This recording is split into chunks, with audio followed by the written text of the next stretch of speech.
of his second term. And the impact is being felt the most in the federal government, where a lot of people are feeling fear and uncertainty about their futures.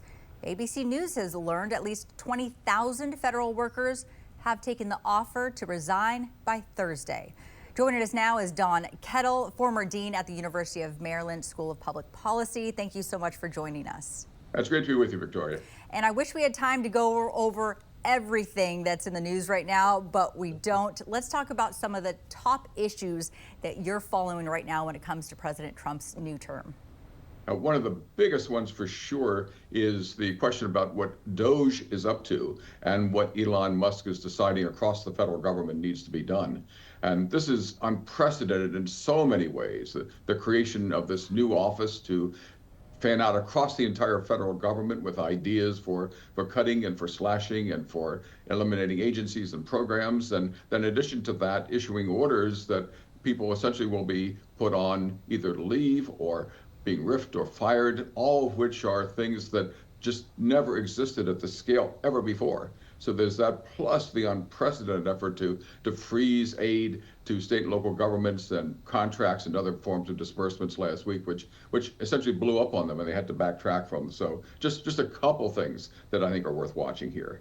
All right, now we're watching video of Elon Musk there with President Trump. Elon Musk is not an official member of government. DOGE is not an official government organization. What is the legality of the moves being made by both Elon Musk under President Trump?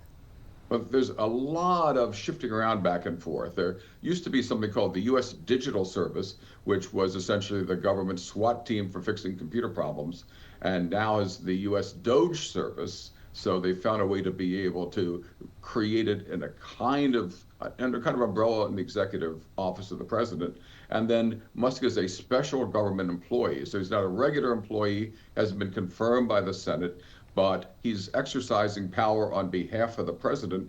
And that again is something that is unprecedented because we've never had people in this special government employee status making decisions about basic governmental policy, and certainly not ever on this kind of scale. So we've got a process here of trying to figure out what does all of this mean and what kind of power does he have, and essentially too, what kind of accountability does he have?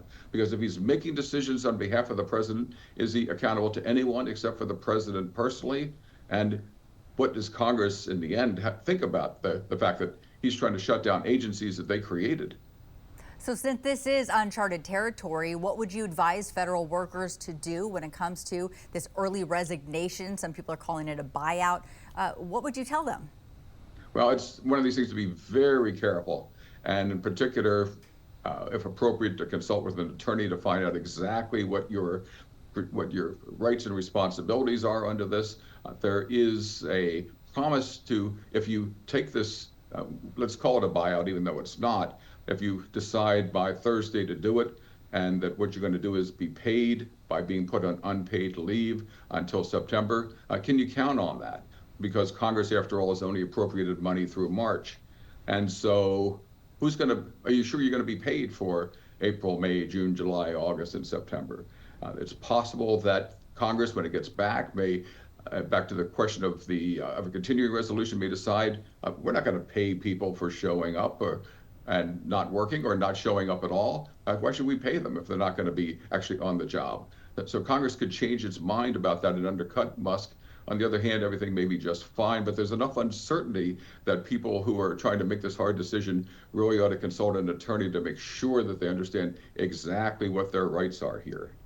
Because this hasn't happened in the United States before, a lot of people are trying to compare it to other countries. I heard earlier today on our news partners WTOP comparing Musk to a Russian oligarch, someone who has influence in the government, who has a lot of money.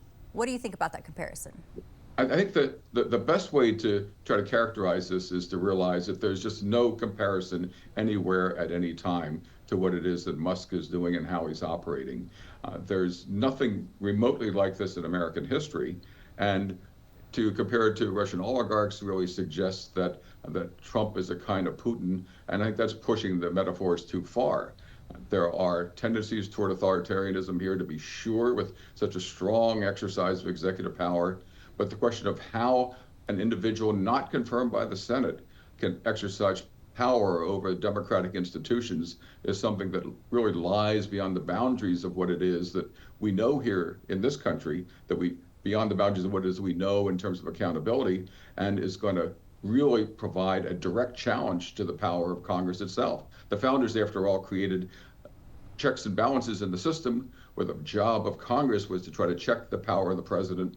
And the question is, to what degree can and will the Congress exercise that, and how in the long run might this shift the balance of power from Capitol Hill to the White House? And all of these things are just untrod territory. We just don't know how that works and how it's going to work out, but there's no other comparison either in American history or really anywhere in the world that quite matches the issues that are on the table right now.